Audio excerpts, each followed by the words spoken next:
Je suis conscient que les actualités sont chaque semaine assez négatives, mais honnêtement, j'essaie de trouver du positif, mais en ce moment, c'est vraiment déprimant. Salut à tous, ici Reg, bienvenue dans les actualités cinéma, séries et jeux vidéo. Et c'est pas une blague quand je vous dis que j'essaie d'être positif. J'essaie d'avoir une vidéo actualité qui n'est pas ultra déprimante en titre ou en miniature, mais je vous jure, depuis quelques semaines, pour pas dire depuis quelques mois, il y a tellement des actualités qui sont énervantes, qui sont pénibles, et les choses positives sont juste noyées dans la masse. Je les évoque évidemment à chaque fois en vidéo, mais c'est vrai que pas les évoquer dans la miniature, dans le titre, parce que je vous écoute quand vous dites ça, c'est assez compliqué. J'essaie de faire de mon mieux. Concernant ma chaîne, la négativité n'a pas apporté plus que la positivité. Quand tu parles en bien de certaines choses, les gens regardent tout de même. Tout dépend du sujet au final. Mais je vous jure que dès qu'il y aura des choses vraiment positives et populaires, j'en parlerai bien plus souvent. Parce que tout le monde me dit ça. Bref, comme d'habitude, il y aura dans la description, on a encore épinglé la liste des actualités. L'objectif, c'est de vous donner mon avis et d'en parler. J'ai pas juste envie de faire un listing de l'actualité. Pour moi, ça n'a pas d'intérêt. Et j'ai envie d'avoir votre avis dans les commentaires concernant toutes ces actus. C'est aussi pour ça que je vous invite à vous intéresser à toutes les actus. Avant de commencer cette vidéo, j'aimerais remercier le partenaire officiel de celle-ci, CyberGhostVPN et ses 38 millions d'utilisateurs et presque 5 sur 5 sur Trustpilot. Vous les connaissez aujourd'hui, ils permettent de débloquer les plateformes de streaming avec évidemment beaucoup plus de contenu. Vous pouvez essayer les plateformes de streaming dans plein de pays différents, les États-Unis, le Royaume-Uni, le Japon, des pays européens, la Belgique, la Suisse, le Canadien aussi si vous voulez pour la VOSTFR et même la VEF pour ceux que ça intéresse. Il y a plein d'exemples, l'un de mes films préférés l'année dernière, Past Lives, est disponible sur Netflix, le premier Dune aussi, il n'est pas facile à voir celui-ci, Tout sauf toi aussi, pourquoi pas sur Netflix. Sur Prime Video, vous avez dès la semaine prochaine Godzilla Minus One au Japon en version noir et blanc aussi, et ça c'est mortel, en plus de la version couleur évidemment. Sur Apple TV+, vous avez déjà accès à Argyle, vous pouvez avoir accès à Max en avance et regarder dès la semaine prochaine aussi des films comme Iron Claw, trop sous-coté. Sur Disney+, il y a Wish déjà, que vous avez sûrement pas vu en salle, Pauvre créature qui est sorti récemment aussi. Il y a énormément de contenu à voir. En plus de ça, si vous êtes un gros consommateur de YouTube comme moi, vous avez YouTube Premium pour beaucoup moins cher dans des pays comme la Bulgarie, la Roumanie, dans l'Union européenne, c'est plus facile. Mais au-delà, c'est encore moins cher. Turquie, Argentine, Inde, ça change la vie sans publicité. Vous avez accès à CyberGhostVPN sur tous vos appareils préférés sans aucune difficulté. Et en plus de ça, c'est super simple d'utilisation.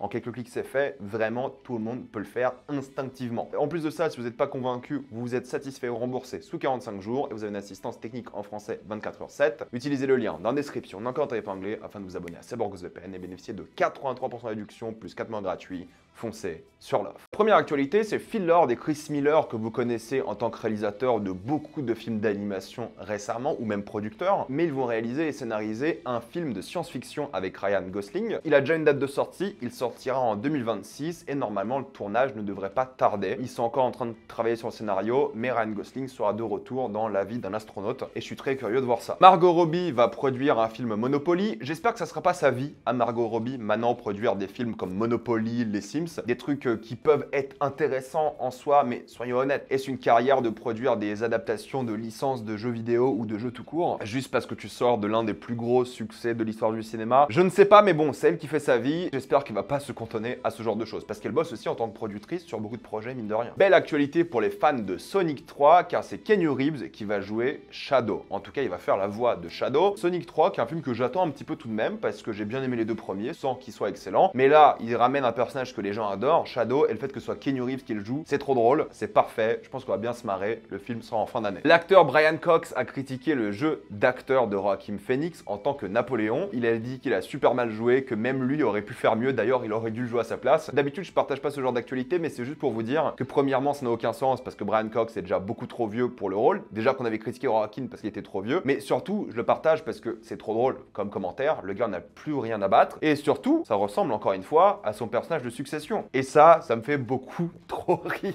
C'est juste ça, quoi. Il y a des gens qui n'ont toujours pas vu Succession, et ça devrait être illégal. Le film One Punch Man est toujours prévu, il n'a pas été annulé, le scénario est en train d'être écrit. J'ai personnellement vu que la saison 1, que j'avais bien aimé, faudrait que je regarde un jour la suite, ou que je lise, hein. Mais c'est toujours Justin Lin qui va réaliser le film, et c'est encore prévu, ne vous inquiétez pas. Ou alors inquiétez-vous, parce que ça peut être très mauvais aussi, on n'en sait rien. Donald Glover a annoncé que son dernier album en tant que Childish Gambino sortira, mais lié à son prochain film. La musique de son album sera la bande originale du film. J'aime beaucoup Childish Gambino, j'ai pas encore vu tout ce qu'il a fait, mais j'aime bien sa musique, je trouve que Donald Glover c'est un gars talentueux, et c'est cool de sa part de lier ces deux projets de rêve. Le tournage d'Insaisissable 3 commence au mois de mai, le casting sera de retour, quasiment tout le monde. J'ai pas encore vu le deuxième, mais le troisième devrait sortir l'année prochaine. Je vais rattraper mon retard d'ici là, mais voilà, pour les fans de la franchise, le film reviendra normalement l'année prochaine. Une série Old Boy serait en production avec Park Chan-wook en tant que producteur. Je ne comprends pas l'intérêt d'une série Old Boy. Déjà qu'ils ils ont fait un remake que j'ai pas vu, mais qui avait l'air inintéressant parce qu'aucune raison de remaker Old Boy. J'ai parlé de Old Boy dans une vidéo récemment d'ailleurs, pour ceux que ça intéresse. Je ne comprends pas pourquoi ils veulent faire une série et qu'est-ce qu'ils vont raconter, quoi, soyons honnêtes. Ce qui est bien avec Old Boy, 2 heures, c'est plié, c'est génial, top quoi. Qu'est-ce que vous voulez de plus? Et je pense que Park Chan-wook qui va produire parce que, c'est important aussi. Ou peut-être il a une bonne idée, j'en sais rien, mais je n'y crois pas. Et je vois pas l'intérêt. La série, dans le même univers que The Office, a trouvé son casting, donc ça avance. C'est Donald Gleeson qui sera l'acteur principal, mais pas que. Il sera accompagné de Sabrina Impacciatore, et c'est eux, donc les personnages principaux de la nouvelle série. On sait pas de ça va parler de quoi, mis à part que ce sera le même délire que The Office. Je suis pas contre, parce que c'est pas un remake de The Office, et Greg Daniels travaille dessus, le créateur. Greg Daniels, en termes de sitcom, c'est parmi l'un des boss du game, soyons honnêtes. Si c'est pas le créateur de sitcom le plus influent du 21e siècle, en tout cas il fait partie de la liste. J'adore Donald Gleeson, donc je me dis pourquoi pas. Mais bon, ça peut aussi être horrible, bien sûr. Giancarlo Esposito a récemment dit qu'il hésitait vraiment à perdre la vie. Je pense qu'il a fait surtout une blague sur le fait qu'il voulait recruter un assassin pour qu'il se fasse tuer, pour que sa famille ait le droit à l'assurance vie, parce qu'en fait il trouvait pas de travail. Il n'arrivait pas à vivre, il était en dépression, ça allait pas du tout. Et pourquoi je parle de ça? Parce que premièrement c'est triste, mais cette histoire arrive constamment. Et ça me fait penser à la grève des acteurs où tout le monde critiquait les acteurs parce qu'ils gagnaient trop d'argent. La très grande majorité des acteurs étaient dans la situation de Giancarlo Esposito, qui est devenu maintenant l'un des acteurs les plus connus d'Hollywood. Il galérait au point de vouloir se donner la mort, quoi. Qu'il exagère ou pas, un petit peu, peu importe. Ça arrive constamment, cette histoire. Arrêtez de penser que les acteurs que vous voyez à l'écran, que ce soit en série ou en film, gagnent bien leur vie. La majorité d'entre eux ont ou besoin de parents riches, ou galèrent, quoi. Galèrent vraiment. C'est pas une blague, et je le répète, c'est important. Et pourquoi je vous parle de ça? C'est que les acteurs de Blair Witch Project, le premier, donc potentiellement l'un des films d'horreur les plus influents de l'histoire, qui a créé toute une mode de films par la suite dans le même style, en tout cas dans sa manière de filmer. Là où les acteurs filmaient eux-mêmes le film, en plus de jouer, ont été payés que dalle. Et surtout, n'ont reçu aucun droit d'auteur sur le film. Les droits d'auteur, c'est une très grande partie de la rémunération des acteurs. Donc ces acteurs-là, qui ont fait l'un des films les plus importants de l'histoire du cinéma d'horreur, qui ont changé le monde de l'horreur pour toujours, qui soient mal payés pour un premier film, bon je peux comprendre, parce que premier film, t'es jamais bien payé, c'est normal. Mais qu'ensuite, tu n'aies pas gagné de l'argent avec les énormes bénéfices du film, les nombreuses suites qu'ils ont faites, ils ont gagné de l'argent sur aucun film, ils réclament leurs droits d'auteur. Ça fait depuis les années 2000 qu'ils réclament ces droits d'auteur, depuis la sortie du film, ils n'ont rien eu. Donc là, ils portent plainte, ils les demandent. En plus de ça, ils veulent avoir une vision sur les prochains projets dans l'univers, parce qu'ils n'ont jamais été consultés sur ces projets. Et surtout, maintenant, ils veulent que les studios donnent 60 000 $ par an à des nouveaux réalisateurs pour qu'ils produisent d'autres films. Parce que la mentalité derrière ça, c'est que Blair Witch, ça a coûté que dalle, énorme succès, et 60 000 € ça pourrait aider des gens, comme eux à l'époque, de faire des films comme ça. Et personne n'a été payé, et c'est une honte, alors que le film est encore aujourd'hui considéré comme l'un des plus importants. Ce n'est pas normal, rendez-vous compte de ça. La bande-annonce de Transformers 1 a été diffusée, c'est un film d'animation de Transformers qui sort en fin d'année. Écoutez, je suis pas le plus grand fan de Transformers, ça a l'air sympathique, ça a l'air ok, on en parlera sûrement, mais j'attends pas avec beaucoup d'impatience. Peut-être les fans de Transformers l'attendent vraiment, mais honnêtement, c'est pas vraiment mon cas. Face Off aura une suite. Alors évidemment, je suis surpris, les acteurs seront de retour, le film culte des années 2000, pareil, aura une suite, ce qui est quand même assez particulier, mais ça sera Adam Wingard qui va réaliser et visiblement écrire. Est-ce que j'ai envie d'une suite à Face Off? Non. Est-ce que je suis content du choix du réalisateur? Non. Est-ce que le fait que les acteurs reviennent est une bonne chose vu leur carrière? Pas forcément non plus. Est-ce que je vais voir le film Day One? Ouais, parce que c'est une suite à Face Off. Je suis trop faible, je suis désolé. J'aime beaucoup Face Off, c'est très sympa comme film, un délire complètement assumé. Il n'y a aucun intérêt à faire une suite, mais vu que ça va se faire, oui, j'irai. Une série sur Brigitte Macron va se faire en 6 épisodes, ça va parler de son histoire d'amour avec le président, surtout de leur rencontre. Très intéressant comme choix. L'écart d'âge est énorme et surtout la position d'autorité slash l'âge qu'il avait lorsqu'ils se sont rencontrés, ça pourrait en faire une série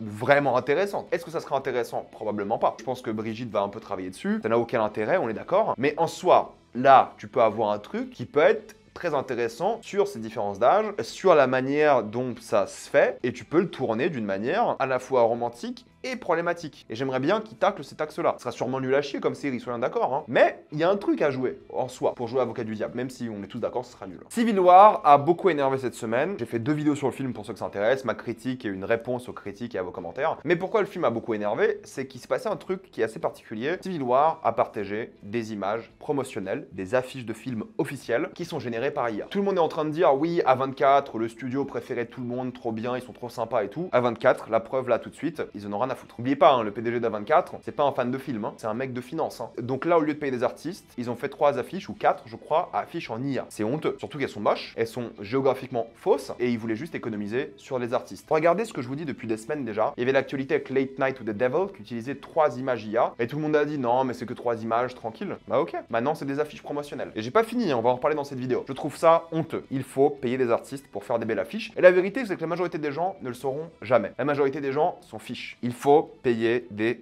artistes. Et plus on va avancer, plus la qualité sera bonne. Mais je préférais toujours soutenir des vrais artistes qui ont besoin de ce genre de travail plutôt que d'un film qui utilise des images d'IA. Surtout que les artistes sont tellement mal payés. C'est honteux de faire ça. Je suis désolé, je maintiens à vie que c'est honteux de totalement remplacer des artistes par de l'IA. Encore à la limite que les artistes s'aident d'IA. Ok, du moment qu'ils sont embauchés, du moment qu'ils bossent, ok. Mais les remplacer, comme c'est le cas ici, c'est dégueulasse. Et croyez-moi, il y a pire dans cette vidéo. Vous le savez, mais Scorsese va réaliser un film sur Jésus bientôt. Le tournage devrait commencer ce mois-ci ou alors au début du mois de mai. On n'a pas encore les acteurs, il y a des pourparlers et tout, mais on n'a pas encore d'acteurs précis. Mais il va enchaîner par la suite aussi avec un film sur Frank Sinatra, avec DiCaprio dans le rôle de Sinatra. Et plein de gens ont dit non mais il ressemble pas, pourquoi faire et tout. Non mais les gars, on s'en fiche qu'il ressemble. C'est DiCaprio. DiCaprio, Scorsese, Sinatra, qui ressemble ou pas, peu importe. C'est une question de talent, de box-office, du fait qu'ils veulent bosser ensemble, ces deux gars-là. Je n'y vois aucun problème. Qu'il ressemble ou pas grave, pas important. Et il va lui ressembler un peu plus avec du maquillage et tout. Et Jennifer Lawrence, c'est aussi en pourparler pour jouer sa femme, Ava. Le mélange Scorsese-DiCaprio, de toute façon, on sera présent. Spielberg travaille déjà sur son prochain film. Ça sera un film d'OVNI. Le scénario est en train d'être écrit et il a hâte aussi de bosser sur ce projet et de commencer le tournage, il espère cette année. La grosse actualité de cette semaine, c'est Quentin Tarantino qui a annulé son film. Vous le savez, cela fait des années qu'il travaille sur de movie critiques, il avait visiblement un casting. Le film allait commencer son tournage là à l'automne, pour une sortie l'année prochaine. Le film a été purement annulé.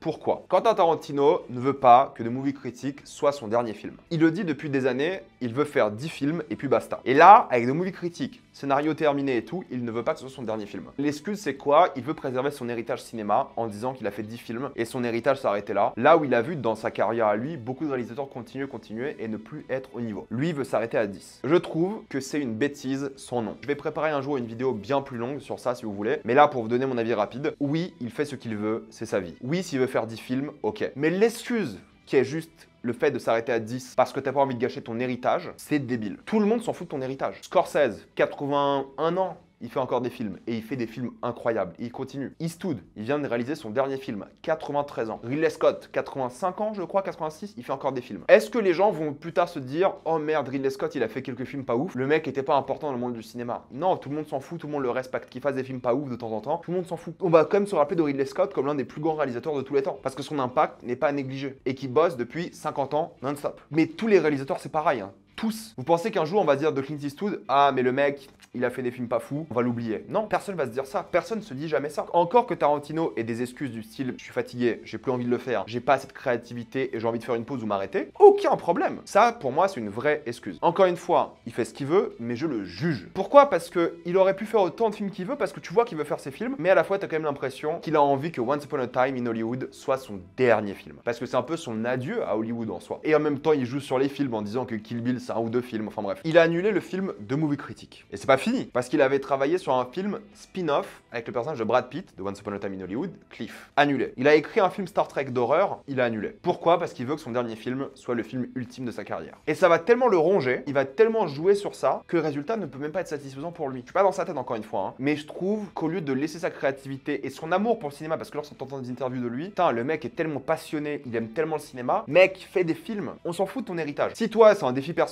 une limite pour t'arrêter, ok, mais fais des films, fais-toi kiffer. Ne le fais pas pour nous, fais-le pour toi. Si t'as envie de faire des trucs, fais des trucs, fais 1000 films. Amuse-toi, fais-toi kiffer. Le jour où ça te fatigue, t'arrêtes, on s'en fout. Mais l'excuse qu'il donne constamment, pour moi, est une sorte de débilité, d'ego stupide. Encore une fois, je répète une énième fois, il fait ce qu'il veut, mais là, je le juge et je ne peux pas respecter ce choix. Et je dis pas ça en mode égoïste, hein. Je m'en fous d'avoir des films de Tarantino. J'aime beaucoup ce qu'il fait. Pour moi, s'il s'arrête aujourd'hui, il fait plus jamais de films à partir de maintenant, je m'en rappellerai comme un grand réalisateur et je vais aimer ce qu'il a fait, toujours. Mais je me rappellerai surtout, moi, personnellement, en tant que le mec qui voulait pas faire plus de films parce qu'il a de l'ego. Alors qu'il aime ça et qu'il adore faire du cinéma. Et j'espère qu'il va changer, réellement. Parce que là, aujourd'hui, il me déçoit. Il s'en fiche que je sois déçu, on est bien d'accord. Je n'arrive pas à le comprendre sur ça, vraiment. Ne vous inquiétez pas, je vais préparer peut-être un jour une vidéo bien plus longue pour parler de ça, parce qu'il y a des choses à dire. Quelques actualités Prime Video. Fallout 2 a été renouvelé. Très bonne chose, pour le coup. La série était top, j'ai beaucoup aimé, j'en ai fait ma critique si vous voulez. J'ai d'ailleurs 2 vidéos sur Fallout. Et la saison 2 va arriver bientôt. Disney Plus va ajouter des chaînes sur Disney, et plein de gens se sont dit, non, mais c'est le retour de la télé, c'est débile. Et quand je dis des chaînes, c'est que littéralement, tu vas choisir une chaîne, genre la chaîne Star Wars, et des épisodes vont défiler constamment. Je trouve que c'est une bonne idée, parce que tout simplement, avoir une chaîne où du contenu tourne, c'est l'époque de la télé, dans lequel nous, on a découvert plein de choses, plein d'épisodes, et du coup, tu peux tomber sur un épisode qui a l'air sympa, et ensuite juste regarder la série entièrement, quoi. Est-ce que ça va changer la manière dont le contenu est fait? Je ne sais pas, ça dépend de la popularité des chaînes, mais je suis pas contre cette idée d'avoir plusieurs chaînes qui tournent, avec plusieurs choses différentes à chaque fois, qui peuvent attiser ta curiosité, et il y a plein de gens qui se disent, je sais pas quoi regarder. Active une chaîne et regarde. Et peut-être tu vas regarder genre 20 minutes d'un épisode, et tu vas dire, ok, je vais regarder toute la série. Je pense que ça peut être une bonne idée, et peut-être plusieurs plateformes devraient l'inclure. Je suis pas fondamentalement contre. Pour parler de Netflix, Steve Buscemi va jouer dans la saison 2 de Mercredi. Pourquoi pas? Voilà, j'aime bien Steve Buscemi. Qu'est-ce qu'il va faire dans cette série? Je sais pas, mais pourquoi pas. Zack Snyder veut faire 6 films Rebel Moon. J'ai récemment fait la critique de son précédent. Mec, vu la qualité de tes 2 premiers films, et je sais que c'est pas tes films, tu les feras jamais. Netflix vont te mettre au chômage. Tu feras jamais ces films, c'est évident. À moins vraiment que sa version définitive soit exceptionnelle, mais soyons honnêtes. Qui y croit à ça. La bande-annonce de Hitman a été diffusée, c'est le nouveau film de Richard Linklater. Apparemment, le film est très bon. Il sortira sur Netflix le 16 juin. Ça a l'air vraiment très bien. Les retours sont extrêmement positifs. On en parlera. The Witcher a été annulé. Voilà, The Witcher a commencé le tournage de la saison 4 avec évidemment Liam Hemsworth, et la saison 4 sera l'avant-dernière. La 5e sera la dernière. Ils vont faire le tournage des 2 saisons d'un coup, et la saison 5 de The Witcher sera la dernière. Et vous savez ce que j'en pense? Je pense que c'est l'un des plus gros gâchis de licence, probablement l'histoire de la télévision. Vu le potentiel de malade qu'il y avait derrière la licence, vu les showrunners, vu ce qu'ils ont fait derrière, vu le fait qu'ils n'ont pas adapté les livres comme il faut, vu le départ d'Henry Cavill qui est une dinguerie qui a jamais été fait dans le monde des séries avant, ils auraient dû l'annuler maintenant tout de suite. Mais non, ils vont faire 2 saisons supplémentaires, ça sera évidemment catastrophique, c'est évident, j'en parlerai plus tard quand il y aura plus d'actualité à ce sujet-là, mais ça me dégoûte. Netflix ont décidé de faire moins de films avec des auteurs et plus de films pour les audiences. J'ai l'impression que c'est ce qu'ils faisaient déjà, cette deuxième partie, mais exemple tout bête, ils devaient faire un film avec Catherine Bigelow, et le film a été annulé. Ils ont pris l'une des réalisatrices les plus connues d'Hollywood et ils ont annulé son film. Est-ce que ce n'est pas une dinguerie? On verra ce que ça va donner, mais je pense que c'est une très mauvaise chose. Et justement, ce qui rendait Netflix attractif par rapport à ça, pour les fans de cinéma, c'est le fait de prendre des auteurs. Et lorsqu'ils font des films avec des acteurs cher payés pour faire des téléfilms, et maintenant faire des films pour les audiences, ça ne peut pas être bien. Je suis désolé, ça ne peut pas être bien. Et une autre dinguerie qui a eu lieu récemment, et je pense que je vais en faire une vidéo dédiée parce que là c'est plus possible, Netflix a sorti un documentaire qui s'appelle What Jennifer Did. Ce documentaire, et je répète,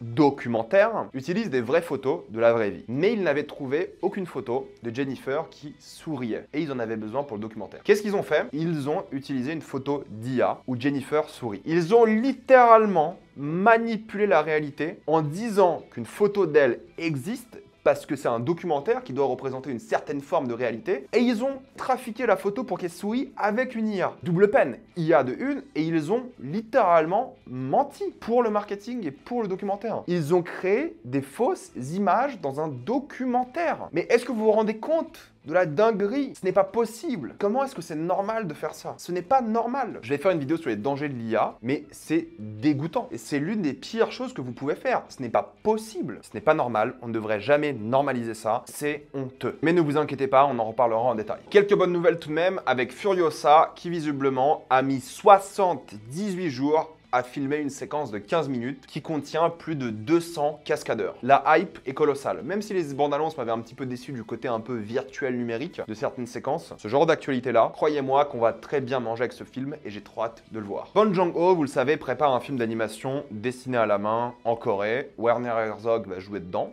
Trop bien. Mais ce qui est intéressant, c'est que son film Mickey 17, on ne savait pas trop si le tournage était fini, s'il bossait encore dessus ou pas. Il a été décalé à janvier de l'année prochaine, alors qu'il devait sortir le mois dernier. Ça, on le sait. Mais surtout, le film est prêt depuis novembre. Ils auraient pu le sortir en mars. Mais non, ils ont décidé d'attendre et ils l'ont décalé à janvier de l'année prochaine. C'est frustrant pour tout le monde. On a très hâte de le voir, évidemment, mais c'est insupportable. Vraiment, ça l'est. Et on a appris récemment que Jack Black jouera Steve dans le film Minecraft.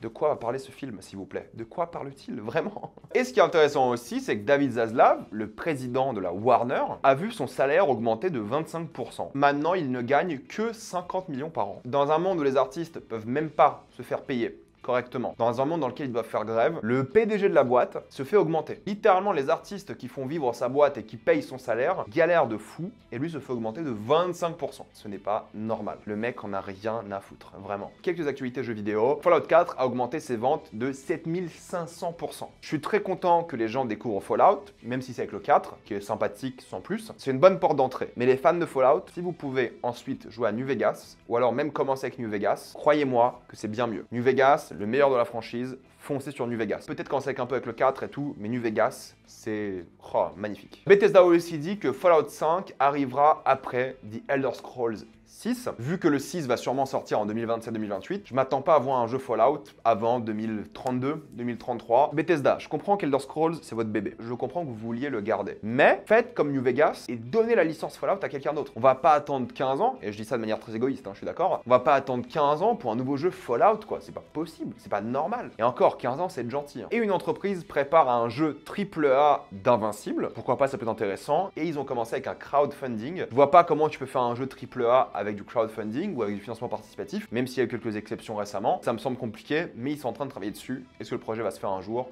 On verra bien. Les sorties de la semaine, dernier épisode de Shogun, j'en ferai une critique. Oui, il y aura aussi une critique de Mon Petit Reine, ça arrive aussi cette semaine, ne vous inquiétez pas. Sortie cinéma, cette semaine, je vais faire la critique de Challengers. Je vais sûrement faire la critique de Back to Black, même si apparemment ça a chier, mais j'essaierai de la faire. Je vais essayer de regarder aussi, c'est pas sûr, Le Mangeur d'âme au cinéma. Apparemment, c'est sympa. Et il y a aussi un film qui s'appelle Skydome qui est sorti, qui a l'air sympa aussi. Je vais voir si je lui donne une chance. Voilà, mettez-moi dans les commentaires ce que vous pensez de toutes ces actualités. Êtes-vous d'accord, pas d'accord? J'ai envie d'avoir votre avis. Comme d'habitude, pensez à vous abonner à la chaîne pour voir les prochaines vidéos. Mettez un j'aime, ça aide beaucoup la chaîne. Suivez-moi sur tous mes réseaux pour plus de débats, critiques et actualités. Et avant de quitter ces vidéos, pensez à utiliser le lien dans la description, dans le commentaire épinglé, afin de débloquer toutes les formes de streaming en toute accessibilité et sécurité. Tout ça pour 2,03€ par mois plus 4 mois gratuits. Foncez sur l'offre. Et moi, je vous dis à la prochaine fois. Salut à tous.